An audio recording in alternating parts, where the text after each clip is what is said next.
tous et à toutes. Merci d'être venus pour assister à cet atelier autour de l'innovation dans les entreprises et dans les PME industrielles. L'idée, le thème, c'est innover pour durer, l'innovation comme un levier de compétitivité. Donc on va parler de ce sujet-là avec les trois invités qui vont se présenter juste après, Sandrine, Paul-Émile et Sabri, que je remercie d'ailleurs d'avoir accepté l'invitation pour nous parler de manière très concrète, pratique, du quotidien de la PME industrielle qui innove. Très souvent, l'innovation, finalement, on sous-tend que l'innovation est portée par des startups, portée par des grands groupes, et que finalement, au milieu de tout ça, la PME, l'ETI, elle est plutôt co-traitante, sous-traitante. Or, d'une part, elle innove et elle doit innover. C'est un levier de différenciation fondamental. Et dans le contexte que nous connaissons aujourd'hui, mais qui était vrai déjà il y a un petit moment sur la compétition très très forte et qui se durcit de plus en plus, donc d'un point de vue commercial. Au niveau technologique, ça va de plus en plus vite, donc il faut rester finalement au goût du jour, répondre aux attentes de ses clients. Et puis, également, la donnée environnementale est devenue fondamentale quand on raisonne également innovation. Donc ce sont ces sujets que nous allons aborder au cours de cette table ronde, avec une vision également large de l'innovation. L'innovation, elle n'est pas seulement technologique, elle est également sur des process, sur des modes d'organisation, sur du service. Donc elle est beaucoup plus large que l'image qu'on peut en avoir parfois. Et cet atelier, d'ailleurs, Serge Catoire n'a pas pu être là aujourd'hui, mais est co-brandé, entre guillemets, entre BPI France et l'UIMM, l'Union des industries métallurgiques, avec qui on partage finalement la même vision, qui est que les PME industrielles se doivent d'innover, quelle que soit leur taille, et elles doivent mobiliser un certain nombre de moyens humains, techniques, financiers et commerciaux pour pouvoir bien rester dans la course et dans la compétition mondiale. Donc l'idée ici, c'est indépendamment, et c'est pas de rester sur des choses très théoriques, mais plutôt sur des partages de bonnes pratiques, des partages d'expériences où nos intervenants vont nous préciser, présenter comment finalement on passe de l'idée jusqu'à l'industrialisation et la commercialisation des innovations et comment eux réussissent à faire ça dans leur quotidien. Donc voilà sur un petit peu le tableau d'entrée. Donc je vais passer la parole aux trois intervenants qui vont se présenter sur leur fonction, leur entreprise, pour préciser tout ça. Et puis ensuite, on abordera l'étape 2. Donc je vais commencer par donner la parole à Sandrine. Merci beaucoup et merci de m'avoir invité à vous rejoindre aujourd'hui. Donc, je suis Sandrine Kergroach, je suis économiste principale à l'OCDE, l'Organisation de coopération et de développement économique. L'OCDE, c'est une organisation internationale qui a pour mission de soutenir les politiques publiques pour la performance économique, la croissance, mais aussi la lutte contre le changement climatique, le bien-être social ou l'égalité des chances. L'organisation fonctionne avec 38 pays membres. Et ces 38 pays membres s'asseyent autour d'une table ronde pour discuter de tous les problèmes économiques, sociétaux qu'ils peuvent rencontrer. Donc, en termes concrets, c'est plus de 300 comités. Donc, nous avons un comité sur les PME et l'entrepreneuriat. Nous avons un comité sur les politiques scientifiques et technologies. Et nous couvrons un grand nombre de sujets, de l'éducation jusqu'à la santé ou même les législations sur les tracteurs. Voilà. Et derrière l'OCDE, il y a 3500 agents comme moi qui soutiennent le secrétariat pour fournir des données, parce que nous sommes essentiellement assis sur la donnée, fournir des données, fournir des analyses et fournir au gouvernement des recommandations politiques. Sabri. Oui, bonjour. Merci de m'avoir invité. Alors, je suis Sabri Bayout, je suis le directeur innovation d'une PME française qui s'appelle Arcure.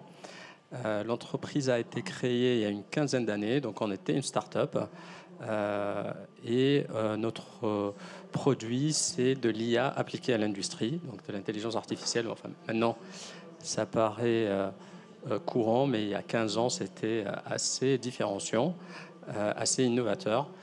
Et maintenant, on applique nos produits, c'est des caméras intelligentes qu'on installe sur les véhicules industriels pour éviter les collisions avec les opérateurs autour. Et les principaux clients, les marchés visés, les principaux clients pour préciser. Alors, on a nos marchés, c'est le marché de l'industrie, donc tout ce qui est chariot élévateur, et le marché de la construction, donc les engins de chantier tels que la pelleteuse, le compacteur. Qu'on adresse avec deux canaux de distribution. Le canot aftermarket, donc les clients finaux tels que Vinci par exemple ou Bouygues ont déjà des véhicules qui veulent équiper pour éviter les collisions, pour améliorer la sécurité sur leur site. Donc c'est le marché aftermarket et le marché des OEM, c'est-à-dire les constructeurs directement. Donc on est installé en usine chez des constructeurs tels que Fenwick, enfin la maison de Fenwick qui s'appelle Kion, Linde, ou Liber ou Caterpillar, par exemple. Et peut-être quelques données sur l'entreprise, chiffre d'affaires et effectif. Et oui, présence internationale également sur oui, quel pays? L'entreprise aujourd'hui compte 70 collaborateurs. Dès le début, sur l'empreinte géographique, dès le début, on était orienté vers l'international. Donc, on est présent sur une vingtaine de pays. On a une filiale aux États-Unis. On a des bureaux en Allemagne, en Espagne, dans quelques autres pays. Et là où on n'a pas de bureau directement, on n'a pas d'interne, on passe par les distributeurs. En termes de chiffre d'affaires, on est un peu moins de 20 millions de chiffre d'affaires l'année dernière. On est une entreprise qui est cotée en bourse, donc on est rentré à l'Euronext il y a 5 ans maintenant. Et voilà. Très bien. Merci pour le tableau d'entrée. Paul-Émile, pareil, même question, présentation de l'entreprise. Qui es-tu? Bonjour, enchanté. Paul-Émile Faure. Je suis le président et actionnaire principal d'une PME qui s'appelle SRT Microcéramique.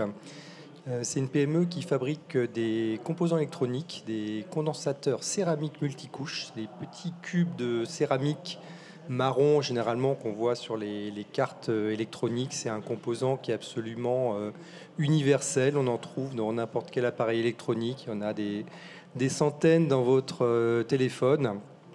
Donc c'est vraiment une petite société de 25 personnes aujourd'hui avec un équipement quand même industriel assez conséquent parce qu'on est un fabricant. On a de nombreuses activités.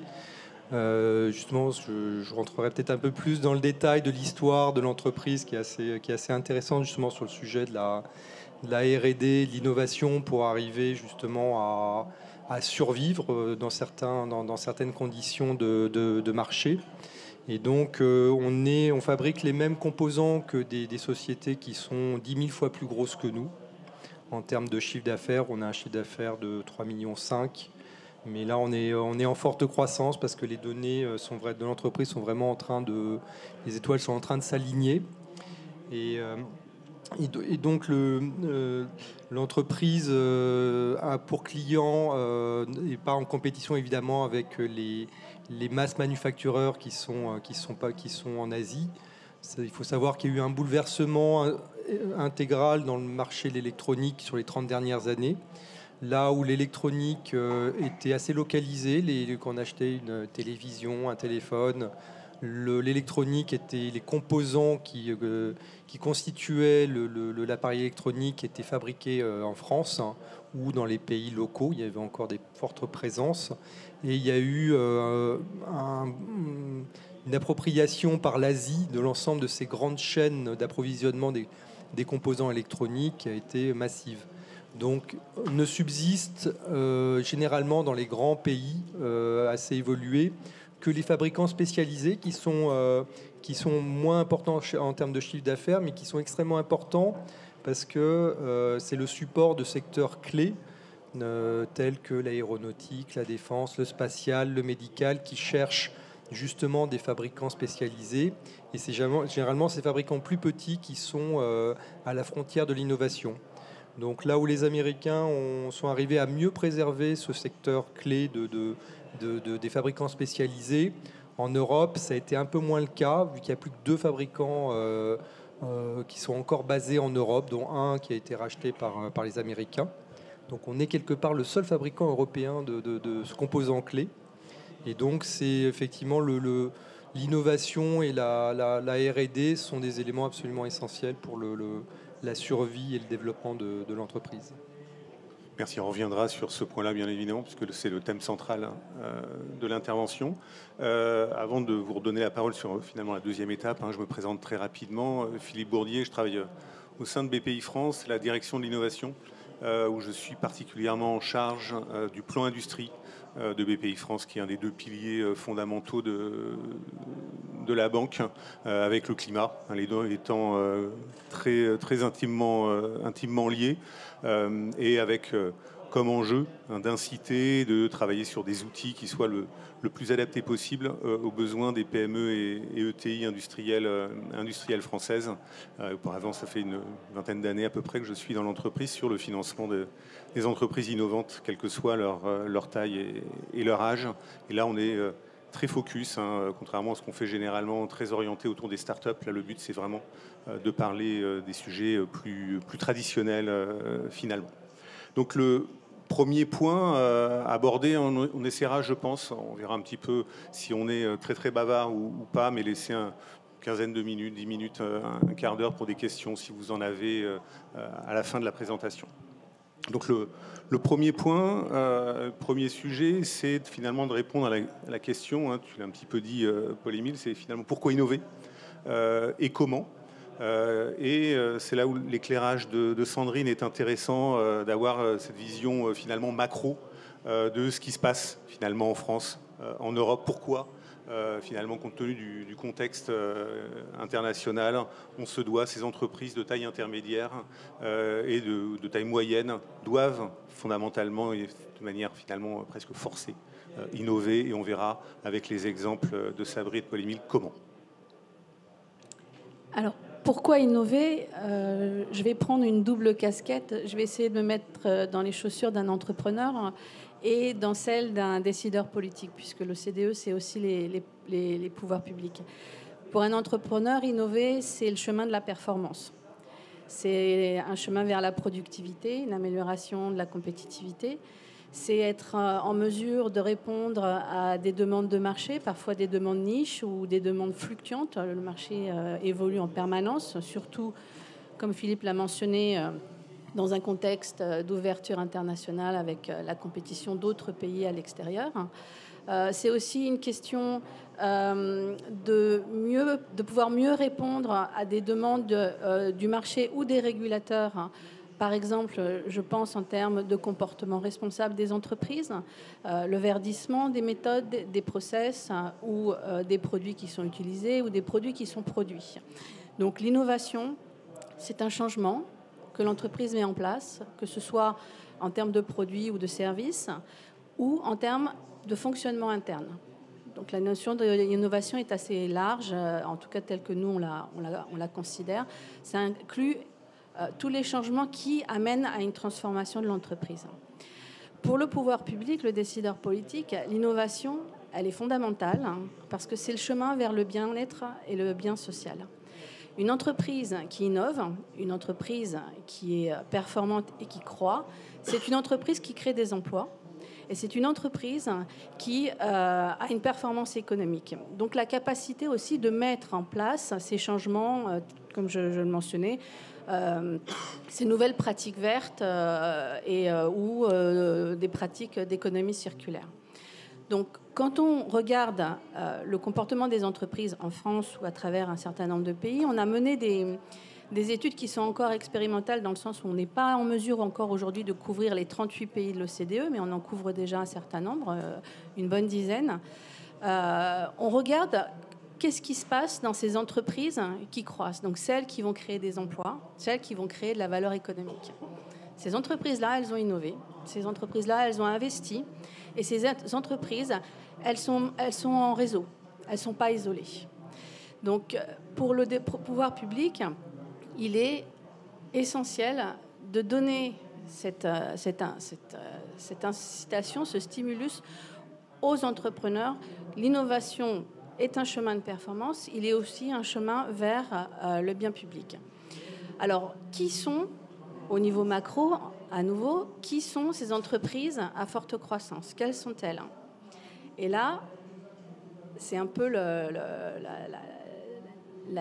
l'élément de surprise. Toutes les PME, c'est dans les chiffres, toutes les PME sont capables d'avoir un chemin de croissance, une forte croissance.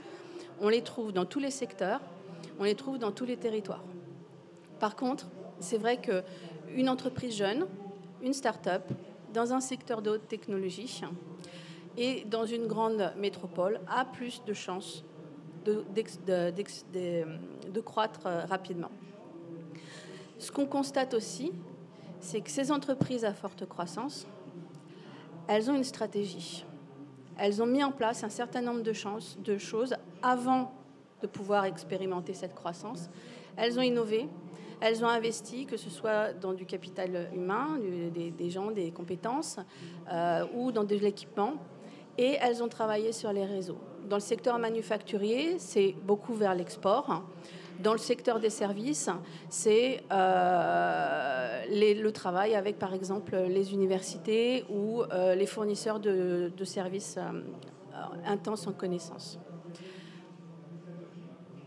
Très bien. Et on reviendra sur ces points-là. Justement, ça fait une très bonne transition avec, en particulier, l'exemple de Sabri. C'est pourquoi innover, quand on a préparé cet atelier, tu disais, je ne veux pas te spoiler, mais que c'était vital pour l'entreprise. Donc pourquoi et puis comment tu le fais? Quels sont finalement un peu les chemins critiques et en particulier, Sandrine l'évoquait, avec des sujets de collaboration également avec l'externe, et comment tout ça s'est mis en place petit à petit? Alors, je vais distinguer peut-être deux phases dans la réponse à la question « Pourquoi innover ?» La première phase, c'était la phase où l'entreprise venait de se créer. Donc, c'est la partie start-up. Donc, il y avait des acteurs sur le marché qui utilisaient des technologies de type LIDAR, donc laser, ou radar pour la détection périmétrique. Donc pour entrer dans le marché, soit on innove, on se différencie par quelque chose, par une valeur que les autres technologies n'apportent pas ou les autres acteurs sur le marché. Donc c'est de la différenciation par le haut, ou alors on peut arriver par le bas, c'est-à-dire offrir le même service mais avec un coût plus bas. Alors, disons que la partie par en bas, c'était pas notre spécialité, donc on ne pouvait pas offrir les produits, les mêmes produits avec des coûts plus bas. Donc, pour pouvoir entrer dans le marché, on n'avait pas d'autre choix que d'innover. Donc, ça, c'est la première phase. Et donc, ensuite, c'est cette phase-là où il faut, quand on arrive surtout avec une innovation de rupture, qui est une technologie complètement différente, donc l'utilisation de l'IA, par exemple, il y a une quinzaine d'années, dans un marché qui est très conservateur, celui des chariots élévateurs, par exemple, ou des engins de construction, c'est des marchés qui sont très conservateurs. Donc, si vous voyez un chariot élévateur aujourd'hui et un chariot élévateur il y a 50 ans, ça a toujours la même forme, ça n'a pas changé. Donc, maintenant, ça commence à changer, la motorisation, elle devient électrique, mais voilà, le marché en lui-même, il est très, très conservateur. Donc, il fallait aussi amener avec l'innovation de la valeur qui était, je pense que c'est un élément clé pour l'innovation, de la valeur qui était facilement mesurable, calculable, et que nos interlocuteurs pouvaient voir où est-ce qu'eux, ils gagnaient en adoptant cette innovation. Ça, c'était la première pour rentrer dans le marché. Donc, une fois qu'on est devenu PME, donc, on a notre part de marché, on est sur un régime établi. Comme à chaque fois, donc il y a toujours un qui fait le premier pas. Après, on prend une part de marché qui s'accroît, et donc du coup, tout le monde se dit, finalement, l'IA, c'est pas une mauvaise idée, et tout le monde s'y met. Donc, tous les acteurs maintenant dans le marché ont une solution qui contient de l'IA pour la détection périmétrique, pour détecter les piétons. Et donc là, pareil, nous on peut toujours pas, en tout cas c'est pas dans notre stratégie, d'offrir le produit le moins cher. C'est plutôt, notre stratégie, c'est d'offrir la meilleure valeur au client, là où il peut gagner le plus. Donc on était obligé de faire de continuer. Déjà c'était un peu dans notre ADN, l'innovation, on a été créé grâce à une innovation. Et on est maintenant obligé de continuer à innover pour garder. On estime qu'il faut garder pour nous tout le temps 3 ans, 4 ans d'avance technologique. Mais on n'a aucun doute que dans 3 ans, ce qu'on fait aujourd'hui va être une commodité dans 3 ans ou dans 4 ans. Donc il faut qu'on maintienne notre avance technologique pour qu'on continue à conserver et à croître notre part de marché. Dans les différentes industries qu'on adresse. Et j'ai oublié l'autre question, pardon. C'était sur le comment. Mais tu l'as évoqué avec finalement la réflexion de la création de valeur. Et ce qui est intéressant peut-être sur 2 points, comment t'intègres les clients finalement dans cette démarche d'innovation qui n'est pas en fait une démarche top-down, mais plutôt une démarche bottom-up. Et puis, le deuxième sujet avec le prix, c'est comment tu abordes la propriété intellectuelle avec ce sujet de, effectivement, le produit, il faut avoir le produit en N+3. Et comment vous l'abordez. Et puis après, on passera à polémique. Alors, sur l'innovation, les parcours les plus connus, soit c'est un push techno, c'est un peu le cas de l'IA aujourd'hui. C'est-à-dire, OpenAI sort ChatGPT, tout le monde se dit mais c'est excellent, ça répond à toutes mes questions. Et donc, tout le monde investit sur l'IA. Là, c'est un push techno, c'est pas venu du client. C'est la technologie qui a permis d'avoir des réponses humaines, quasi humaines, à des questions. Et donc, on essaye de trouver, à partir de ce push techno, à partir de cette technologie, on va trouver où est-ce qu'on peut créer de la valeur pour le client, pour que lui, il y gagne. Parce que ce qui est important sur une innovation, c'est que le client, quand il achète le produit, il gagne plus grâce au produit que ce qu'il aurait pu gagner sans ce produit-là. Voilà. L'idée, c'est gagnant-gagnant. Donc ça, c'est le push techno. L'autre, c'est le besoin client. C'est-à-dire, le client vient nous voir et nous dit j'ai un problème, j'ai une palette et je veux la mettre sur une étagère de manière automatique. Voilà. Ça, c'est un besoin client exprimé. Donc là, on peut innover en apportant une solution à partir de ce besoin-là. En général, le meilleur, c'est plutôt le besoin client. Le client vient nous voir. Mais disons que c'est rare que ça soit dans ce sens-là. Donc il faut que ça soit à la moitié du chemin entre le push techno et le besoin client. Donc le besoin client, c'est le plus important. Il n'est pas souvent exprimé par le client. Je reprends une analogie avec Monsieur Ford des voitures Ford, qui disait: si je demandais à mes clients, qui étaient les agriculteurs, qu'est-ce qu'ils voulaient comme innovation ou amélioration, ils ne m'auraient pas proposé des voitures ou des tracteurs. Ils m'auraient proposé des chevaux qui vont plus vite pour labourer le terrain. Donc le besoin, des fois, il est difficile, surtout sur l'innovation de rupture, difficile à exprimer par le client. Donc il faut être présent avec le client et il faut garder un œil, une veille active sur les technos parce que à un moment, ça va matcher entre ce qui est possible de faire et ce dont a besoin le client. Et je pense que c'est à peu près à ce juste milieu-là où il faut être. Il ne faut pas être trop tôt, c'est-à-dire apporter une techno qui est très belle, mais qui est trop tôt sur le marché, parce qu'à ce moment-là, on se retrouve avec quelque chose qui ne se vend pas, et pas non plus trop tard où tout le monde est présent sur le marché. Donc c'est un peu un mélange entre être à l'écoute et nous, ce qu'on a, enfin peut-être un élément qui a beaucoup aidé l'entreprise, c'est d'avoir un poste qui est responsable produit, qui était un lien entre les clients et la technique, parce que la technique, un ingénieur a toujours une vision technique du problème, qui est souvent différente de ce dont a besoin le client final.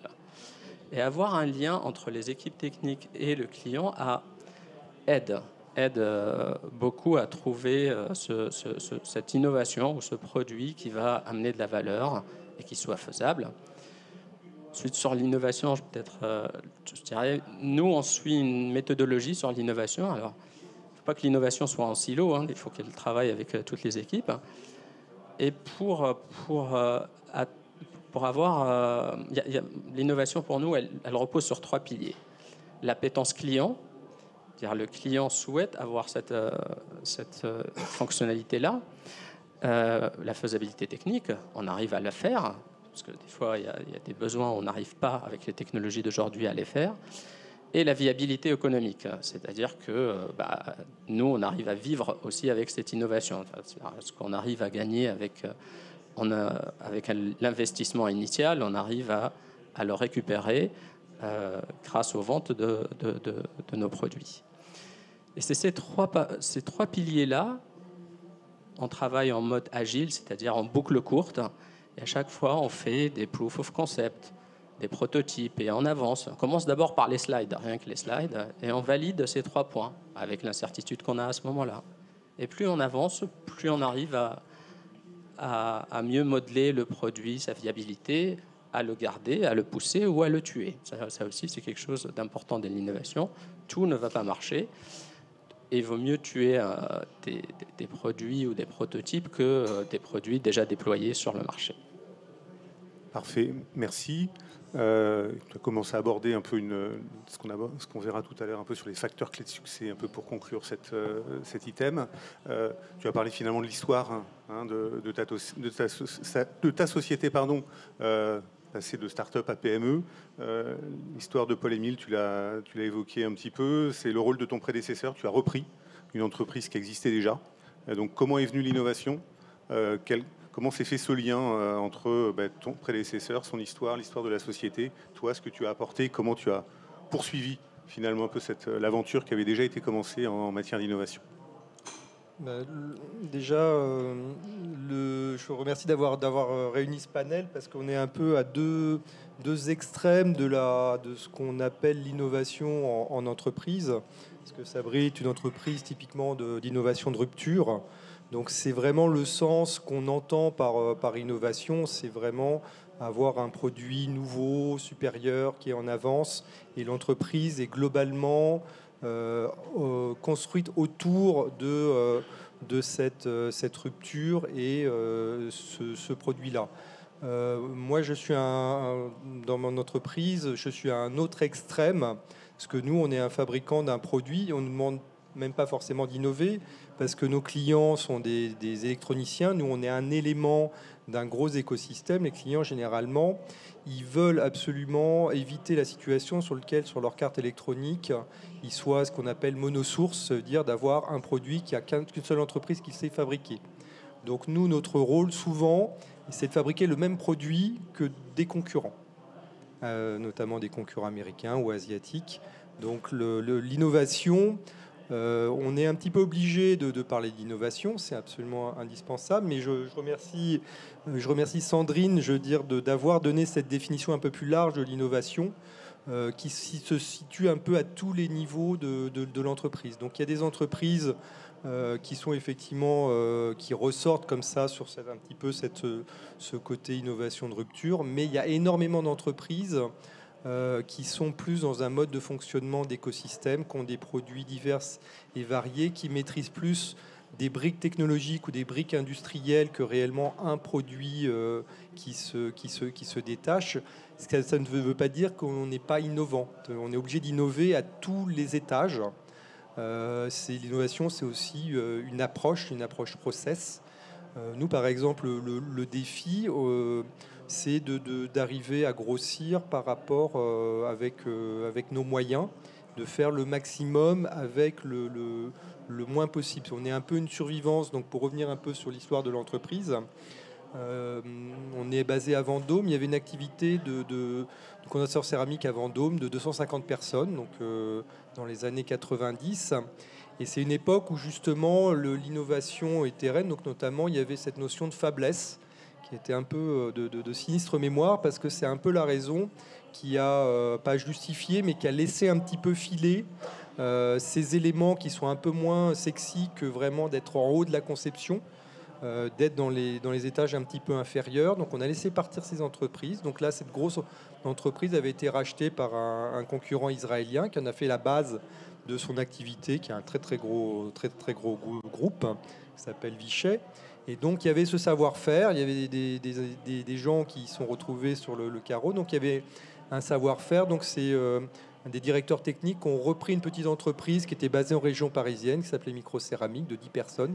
À cette époque-là, on faisait des condensateurs avec très peu de moyens, et a ramené l'entreprise à Vendôme. Donc cette entreprise, elle a survécu dans des époques qui étaient moins supportives pour ce type d'activité, justement en étant très réactive, en proposant des services, en faisant un petit peu feu de tout bois, ce qui fait que l'entreprise s'est toujours bien portée, parce que quand les gens ne trouvaient pas une solution, chez des fabricants plus gros, dans des entreprises plus grosses, nous on était un peu morts de faim, donc on était prêt à prendre des marchés, donc on est capable de faire des choses assez extraordinaires avec assez peu de personnes. Donc c'est une entreprise qui est restée dans une taille plutôt modeste. Il y a une espèce de plafond de verre, et le défi qu'on a maintenant, c'est de grossir. Donc cette entreprise, je l'ai reprise il y a 6 ans, qui elle-même avait été reprise 7 ans auparavant par un directeur technique du groupe Thales. Et justement, cette personne qui venait d'un grand groupe extrêmement technologique et qui est un habitué de la recherche et développement de pointe, a amené beaucoup à l'entreprise, parce que l'entreprise savait fabriquer son produit, avait son client, avait trouvé sa petite niche, mais il lui manquait justement cette approche de structurer une R&D en interne, même sur une petite structure, d'avoir la capacité à monter des projets. Et donc c'est ce qui a été fait, et notamment c'est là où on rentre dans le domaine des dispositifs qui sont mis en place par les autorités publiques, parce que on doit être innovant. Il faut faire confiance aux entreprises. Il n'y a pas une entreprise qui n'a pas une forme d'innovation. Mais effectivement, ce n'est pas toujours évident par rapport à la santé financière des entreprises, par rapport à leur taille, de vraiment y consacrer suffisamment pour avoir un impact. C'est pour ça que le rôle de l'autorité publique, universellement dans tous les pays, est de supporter justement cette recherche fondamentale, cette recherche. Et donc, on rentre forcément dans ces dispositifs-là. Et c'est là où il faut effectivement une intelligence de l'autorité publique, parce que souvent les dispositifs sont entendus avec l'innovation type Sabri, assez clair, où on développe un produit, on a un projet de recherche, où on va développer quelque chose de nouveau qu'on va vendre. Mais il y a pas mal de cas d'entreprises où ce n'est pas toujours le cas. Donc on cherche en permanence effectivement à créer un nouveau produit. Mais il n'y a pas une obligation de rentrer dans ce schéma-là. Il faut que les dispositifs d'assistance soient suffisamment souples pour pouvoir être supportif, même si à la fin, il n'y a pas forcément des profils type effectivement nouveau produit qui sort. Parce que c'est un élément indispensable pour maintenir, voire grossir une expertise. Et à un moment donné, quand l'entreprise est mûre, elle peut décoller sur une des graines qu'elle a plantées. Donc, dans l'histoire de l'entreprise, effectivement, mon prédécesseur avait structuré des programmes de R&D, à la fois de recherche assez fondamentale, ce qui nous a permis de vraiment nous intégrer avec tout l'environnement académique autour de l'entreprise, qui est très très riche, ou des développements pour le coup, plus pratiques, de nouvelles lignes de produits. Le tout, par rapport à la taille de l'entreprise, il faut ne pas s'y perdre. C'est souvent la problématique dans ces tailles d'entreprise où effectivement on n'a pas forcément la bande passante pour aller arbitrer tous les dispositifs qui sont innombrables, qui peuvent accompagner la R&D et l'innovation. Donc il faut avoir une approche assez pratique et assez rationnel pour pas se disperser. Et dernièrement, là, le projet clé, on a eu un transfert technologique du CEA. C'est un gros projet pour l'entreprise depuis 5 ans maintenant, qui était déjà enclenché avant que je reprenne l'entreprise il y a 6 ans, qui est un développement de cellules à hydrogène à haute température. C'est une technologie céramique qui a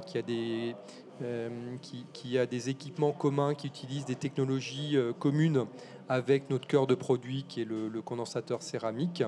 Donc là, c'est une histoire de longue haleine. On est sur une phase de projet où on a lancé une ligne pilote, où on doit travailler, on est une étape du système, en fait, on aborde ce sujet-là avec notre savoir-faire quelque part d'électronicien, où on est un élément, on ne cherche pas forcément à faire un produit fini intégral. Et il y a de la valeur là-dedans, justement, d'être très très bon dans une brique technologique clé de l'élément. Donc c'est pour ça qu'on on est dans une étape de projet international où on travaille avec un partenaire sud-coréen.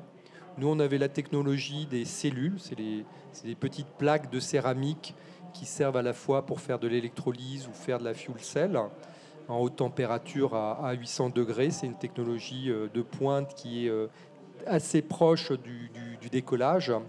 Et les Coréens avaient une très bonne technologie d'intégration des cellules, mais n'avaient pas de fabricant local en Corée du Sud de cellules. Donc on est sur cette phase de R&D qui peut, là pour le coup, être débouchée sur un produit unique, phare, qui pourrait donner lieu à une forte industrialisation. Mais c'est une histoire de longue haleine et la réussite n'est pas assurée. Mais par contre, ces différents projets qui avaient été initiés par mon prédécesseur et que j'ai continué ont permis notamment d'intégrer des cadres clés dans l'entreprise, des jeunes ingénieurs.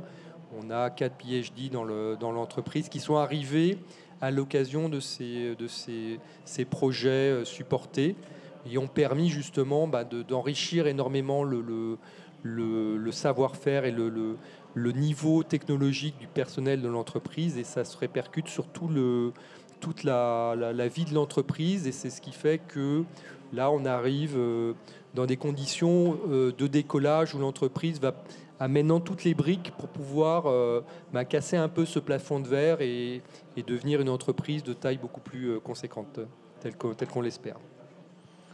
Merci. Sandrine, peut-être pour rebondir sur les deux exemples, effectivement, moi je veux dire complémentaires, qui ont été présentés, peut-être à l'éclairage de données un petit peu plus macro. Qu'est-ce que ça te donne comme élément de réflexion à partager ? Éléments de réflexion à partager, l'innovation c'est très divers et comme je disais, toutes les PME peuvent innover, peuvent croître. Donc pour le décideur politique, donner trop d'attention à un certain type de population, par exemple des startups à haute technologie, ça serait peut-être une opportunité manquée pour toutes les autres PME qui elles aussi peuvent innover, elles aussi peuvent créer des emplois et de la valeur. Et qui ne font pas nécessairement face aux mêmes problématiques, aux mêmes obstacles. et donc n'ont pas besoin forcément du même soutien des décideurs politiques ou des gouvernements. Donc il y a un panaché d'opportunités en fait qui justifie un panaché de mesures ou un panaché d'initiatives. C'est ça que ça m'inspire. Très bien. Donc, avant de passer à l'autre étape, qui sera un petit peu conclusive finalement, sur les facteurs clés de succès, si je synthétise un petit peu ce qui a été dit, il y a le sujet du pragmatisme, qui est important, de la discipline. Tu l'évoquais sur la façon de gérer les projets. Un projet d'innovation, ça se gère. Et en intégrant, finalement, beaucoup d'intervenants, à la fois en interne, également en externe. Donc le sujet humain, il est extrêmement important. Et bien évidemment, donc, la dimension financière, c'est des projets qui coûtent, qui ne marchent pas à chaque fois. Tu l'as dit, Sabri, tout à l'heure. Donc ce qu'on va essayer de synthétiser là, peut-être, c'est donner les 3-4, à l'aune de votre expérience, les 3-4 facteurs clés de succès qui permettent de pouvoir à la fois développer des projets d'innovation, mais ce n'est pas une fin en soi, des projets d'innovation rentables qui permettent à l'entreprise de se développer, de se pérenniser et de se développer, de croître. Alors peut-être un des éléments clés pour le succès, c'est d'abord d'avoir des partenaires, parce qu'on n'innove pas tout seul. On a besoin de clients pour innover, pour savoir qu'est-ce qu'on peut mieux faire. Mais aussi, on a besoin de fournisseurs de technologies, parce qu'on est une PME, donc on ne peut pas avoir toutes les compétences en interne. Donc on a un certain nombre de compétences et on s'associe à d'autres. Donc là, nous, on est une émanation du CEA, donc au début à la création de l'entreprise, mais on a gardé un laboratoire commun avec le CEA qui nous permet de s'appuyer sur un panel de connaissances beaucoup plus large et de mieux répondre ou mieux trouver des solutions ou la meilleure solution possible technologique à un problème qui est exprimé par le client. Ensuite, je dirais la co-création avec le client, c'est-à-dire que l'innovation ne doit pas être uniquement un push techno, ça doit être chez le client et que nous, on décide de faire plusieurs phases avant d'aller sur le terrain, donc les slides, vérifier la viabilité économique, c'est un élément important. Parce que quand on va voir un client, on lui dit est-ce que si on développe une telle fonctionnalité, est-ce que ça vous intéresse? La réponse est tout le temps oui. Donc, voilà, mais quand il s'agit de payer, c'est là où c'est plus la même chose. Donc, quelque part, il faut voir quelle est la valeur, mettre des chiffres en euros devant la valeur apportée.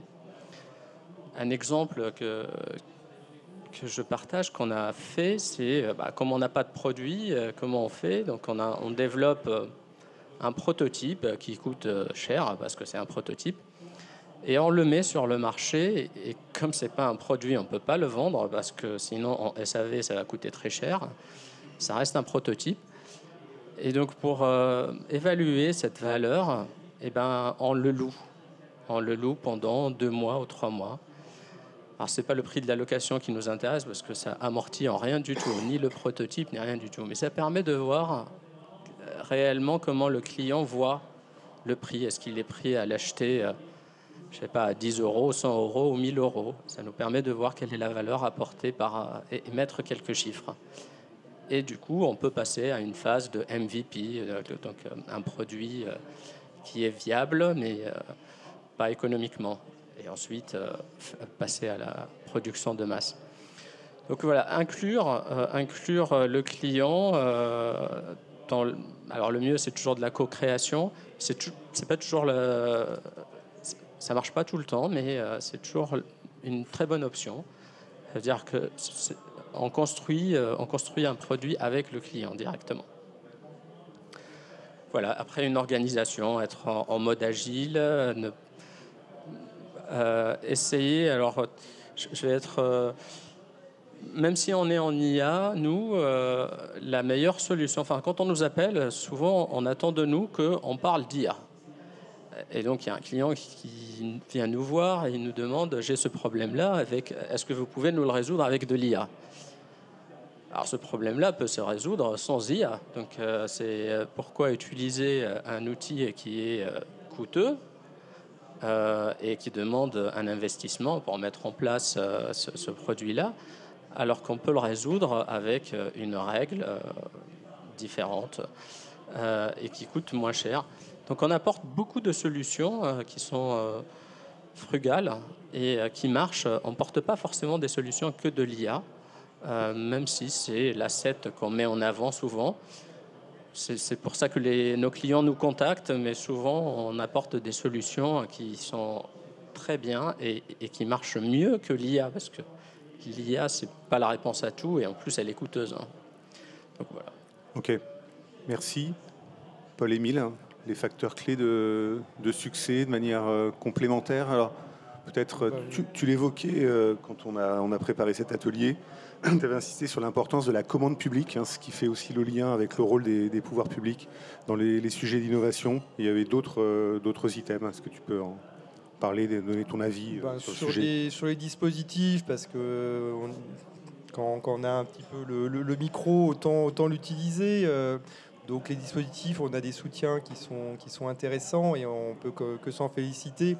Mais c'est vrai qu'en permanence, surtout quand on est une petite structure, on rêve de simplicité. Et effectivement, le côté innovation un petit peu où il faut absolument diriger dans une certaine direction, avoir un modèle préconçu, c'est pas forcément la même chose. Et on pourrait quasiment, dans un monde idéal, on pourrait quasiment remplacer l'ensemble des dispositifs par des choses mais simplissimes. Si on défiscalisait, si on enlevait les charges salariales sur les ingénieurs, c'est quelque chose de très très simple. Ça pourrait remplacer quasiment toute aide, parce que toute entreprise, à partir du moment où elle a des cadres techniques, elle a des ingénieurs, il y a de l'innovation, il faut faire confiance aux entreprises. Et temps le frein, on aimerait mieux arriver à récompenser et mieux donner de l'allant justement à ces gens-là qui sont clés pour l'innovation. Et l'autre partie, c'est la commande publique. C'est ça qui a sauvé le spatial américain, de passer justement de projet à simplement dire on vous achète ça à tel prix, débrouillez-vous. Donc la motivation pour produire mieux et moins cher là est automatique. Donc, voilà. Donc je pense qu'il y a en Europe en général et en France en particulier, je pense qu'il y a de la marge pour si on veut vraiment y croire, le thème c'est la vérité, vraiment être capable de se regarder et se dire est-ce qu'on est le plus efficace qu'on peut, est-ce qu'il n'y a pas des choses qu'il faudrait un petit peu reprendre vraiment de façon beaucoup plus fondamentale, comment est-ce qu'on aide, pourquoi on est globalement derrière en termes d'innovation par rapport aux États-Unis et à l'Asie. Voilà, ça c'est dans les grands thèmes. Après, d'un point de vue plus pragmatique de la petite entreprise industrielle, PME, peut-être que la recette c'est d'y croire, parce que les PME industrielles souvent elles sont à leur place parce qu'elles ont trouvé leur niche. Donc en interne, c'est souvent des métiers qui sont compliqués où il faut se battre, et donc faut arriver justement pour arriver à sortir un petit peu de ce mode de fonctionnement là. Il faut arriver à suggérer aux équipes que ça peut marcher, donc il faut y croire. C'est pas parce qu'on a toujours fait comme ça on peut pas toujours faire mieux, donc il faut trouver le bon équilibre, mais on n'est pas à l'abri que ça marche. Donc il faut vraiment avoir cet état d'esprit en permanence d'innovation et de changement. La culture de la prise de risque qui doit être valable finalement partout, dans toutes les organisations d'ailleurs, qu'elles soient privées ou publiques. On doit effectivement la partager pour promouvoir l'innovation, en particulier dans le secteur industriel. Peut-être avant de laisser du temps pour quelques questions, il y avait un point sur lequel je voulais revenir avec toi, Sabri. C'était l'approche de la propriété intellectuelle, hein, puisque souvent derrière innovation, on met brevet. On met protection intellectuelle. Ouais. Et finalement, dans votre entreprise, vous avez plutôt, enfin tu vas le développer, hein, bien évidemment, mais plutôt une approche du secret, de garder finalement ça, de ne pas le protéger pour finalement se dire que vous alliez innover avant que les autres sortent le produit et la copie. Oui, alors l'approche de la propriété intellectuelle dépend vraiment des secteurs. Donc, oui, c'est pas une vérité, c'est un partage d'expérience, évidemment. Oui, bien sûr, tu fais bien de le préciser. Exactement. Si on est dans le pharmaceutique, il vaut mieux mettre des brevets. Ouais. Dans notre cas, dans la partie IA, mettre un brevet, ça va nous prendre au moins 1 an pour déposer et que le brevet soit publié. Alors, et on est une petite entreprise, donc le temps déjà de le publier, on serait pas loin d'être obsolète. Bon, j'exagère, c'est pas 1 an, mais la technologie avance tellement vite que dans 3 ans, la possibilité que quelqu'un prenne notre brevet ou notre techno, alors qu'il a une techno avancée de 3 ans en IA. Donc c'est pour ça que c'est vraiment lié à l'activité de l'entreprise. C'est pas très pertinent, et donc du coup nous l'option qu'on a prise, c'est il faut plutôt qu'on garde une avance technologique de 3 ans et qu'on accepte que les autres nous copient et qu'après 3 ans, le temps que eux ils fassent peut-être la même chose, où chacun prend son chemin, et ben nous on a quelque chose de nouveau. Et donc c'est plutôt, on va pas publier nos codes, nos développements, on va offrir le produit et travailler sur le secret, dans le sens où on ne publie pas nos travaux ou notre produit, on ne dit pas comment il a été fait. Et c'est l'approche qu'on a prise. Parfait. Merci. Je voulais effectivement qu'on aborde et partager cette expérience. Donc finalement, pour conclure, hein, sauf si vous avez peut-être des points à rajouter, mais je vais essayer de résumer les 3-4 points un peu clés de ce qui a été précisé. Premièrement, l'innovation, c'est vital, indispensable, quelles que soient les entreprises, hein, que l'entreprise soit un peu start-up, et donc elles sont nées par et pour l'innovation, ou sur des entreprises plus traditionnelles qui effectivement intègrent ça pour se différencier, et puis également pour intégrer des collaborateurs un peu différents également, qui font faire passer un cap à l'entreprise. Donc ça, c'est le premier point. Le deuxième, c'est la prise de risque et la vision long terme. Que le dirigeant d'ailleurs, hein, qui porte souvent ça, et d'ailleurs qu'il s'agisse d'une entreprise cotée en bourse comme c'est ton cas, ou une entreprise plus patrimoniale, hein, comme la tienne, doit avoir cette vision-là. Et puis le fait d'être sur l'innovation ouverte, donc c'est-à-dire le partage et la collaboration. Et là, alors, j'ai pas fait exprès, quand finalement on choisit les 2 dirigeants, ils collaborent tous les 2 avec le CEA. Il y a d'autres organismes publics qui également apportent des technologies, des savoir-faire qui permettent aux entreprises de franchir ce cap-là.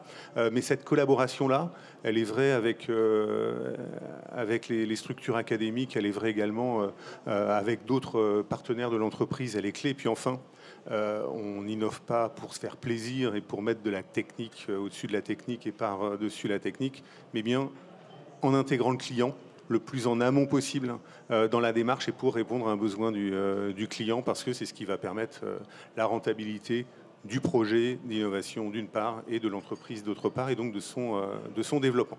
Est-ce qu'il y a peut-être des points que vous voulez rajouter par rapport à ça, avant de laisser quelques minutes, il nous reste 6 minutes 17, 16, 15, avec quelques questions que vous voudriez poser. Il y a peut-être le temps de poser 2 questions en fonction de la difficulté de la question et de la réponse. Je vais vous apporter le micro. Merci. J'avais une question pour Paul-Émile.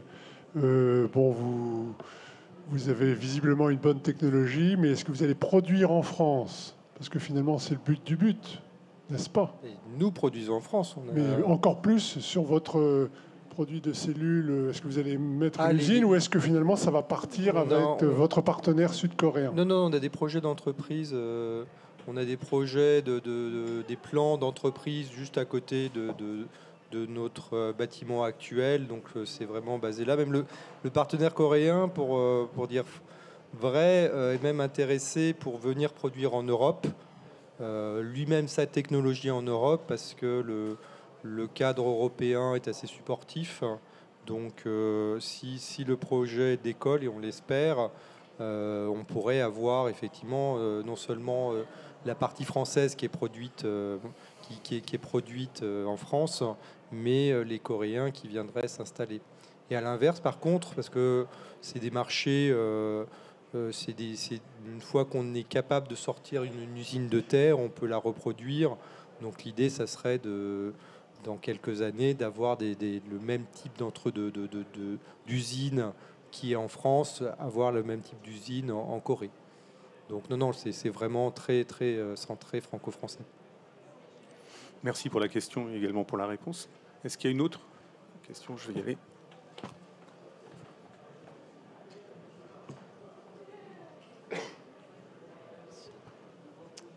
Question à Monsieur Bayoud. Donc, vous avez dit que ce que vous essayez d'avoir, c'est un edge de 3 ans à peu près sur la technologie pour l'innovation. Est-ce que comment vous évaluez le cap? Est-ce qu'il n'y a pas un moment au bout de 30 ans, je ne sais pas, et du coup 10 fois que vous êtes en avance, comment est-ce que vous savez évaluer ça? Comment est-ce que vous prenez des décisions par rapport à ça? Est-ce que c'est quelque chose à laquelle vous pensez? Comment on sait qu'on a une avance de 3 ans sur la concurrence? On le voit sur le marché. À un moment donné, on voit que le marché est en train de nous rattraper sur les technologies. Donc on voit les produits des concurrents qui commencent à avoir des performances ou à apporter des valeurs proches des nôtres. Donc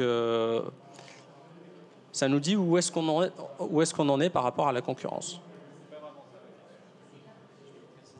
Alors, ce n'était pas la question. Oui, est-ce qu'il y a une limite? Vous voyez, est-ce qu'il y a un moment où on arrive et la technologie, elle est tellement avancée qu'on n'a plus justement la capacité je parle d'un plafond, vous voyez, un plafond technologique. Est-ce que ce plafond, c'est possible de l'évaluer ou est-ce que... voilà. Je ne sais pas répondre à la question. Est-ce qu'il y a un plafond? Peut-être que oui, je ne sais pas. Mais ce que je peux dire, c'est aujourd'hui, on ne le voit pas, s'il y en a. Donc, on voit que ça change rapidement. Par le passé, quand on voit l'histoire, ça plutôt... il y a toujours quelque chose qu'on peut faire mieux. Il y a toujours quelque chose de mieux à faire ou de différent. Mais on ne voit pas une limite aujourd'hui à la technologie. Elle arrivera peut-être un jour. Ouais, après, elle peut peut-être se positionner sur l'usage, sur la durabilité, etc., peut-être sur d'autres items. Dernière question. Oui, moi j'aimerais savoir comment vous êtes formé ou vous formez vos collaborateurs, enfin vos équipes à l'innovation. Alors ce qu'on fait, c'est nous... dans l'entreprise, on a un canal, on utilise un outil qui s'appelle Teams, de communication, de chat, de Microsoft. Et on incite tout le monde à partager. Donc, il y a un canal qui s'appelle Veille, où tout le monde participe à ce canal-là. Et donc, c'est un moyen parce que c'est pas... Je pense que c'est un atout parce que nous, côté technique, on va plutôt avoir des idées portées par la techno. Les installateurs vont avoir des idées, des bonnes idées qui sont portées par le terrain, les cas d'usage. On va avoir les commerciaux qui sont plus avec les managers du site. Et donc, chacun peut s'exprimer dans ce canal-là et chacun participe à l'innovation. Ensuite, l'innovation, elle est portée par toute l'entreprise. Il n'y a pas des personnes qui sont dans l'innovation où les idées jaillissent de ces personnes-là et les autres appliquent les idées que l'innovation à trouver. C'est pas du tout ça, c'est le travail ensemble. L'innovation, en tout cas dans notre structure, elle est là pour accompagner les idées, pour que les idées se formalisent et arrivent à un produit, plus qu'à être celle qui a émis l'idée ou la fonctionnalité à développer. Paul-Émile, peut-être un élément à ajouter? Dans une PME de la taille de la nôtre, c'est plus naturel parce qu'il n'y a pas trop de risque qu'on ait des silos qui se créent à l'intérieur. L'approche innovation, elle est permanente parce que le travail quotidien de l'ensemble des ingénieurs, c'est de résoudre des problèmes. Donc il y a un échange permanent et on sait justement, on écoute vraiment tout ce que peuvent apporter chacun sur chaque problème parce qu'on sait qu'on ne voit pas tout, mais on couvre suffisamment de choses pour que tout le monde soit un petit peu à l'affût de choses nouvelles qu'on essaye d'intégrer dès que possible, dès que ça se révèle la bonne solution. Parfait, écoutez, merci. On est dans le timing. J'espère que ça a répondu à vos attentes. Si vous êtes intéressé par un autre sujet, on va dire l'étape d'après, on a vu finalement comment on innovait. Après, c'est comment on fait financer son innovation. Il y a un atelier qui dure une demi-heure, qui a lieu dans la bulle French Fab, donc sur la place du village. Au-dessus, il y a le coq bleu, juste au-dessus, qui a lieu à 16h30, 16h40, si ça vous intéresse. Vous pouvez y venir.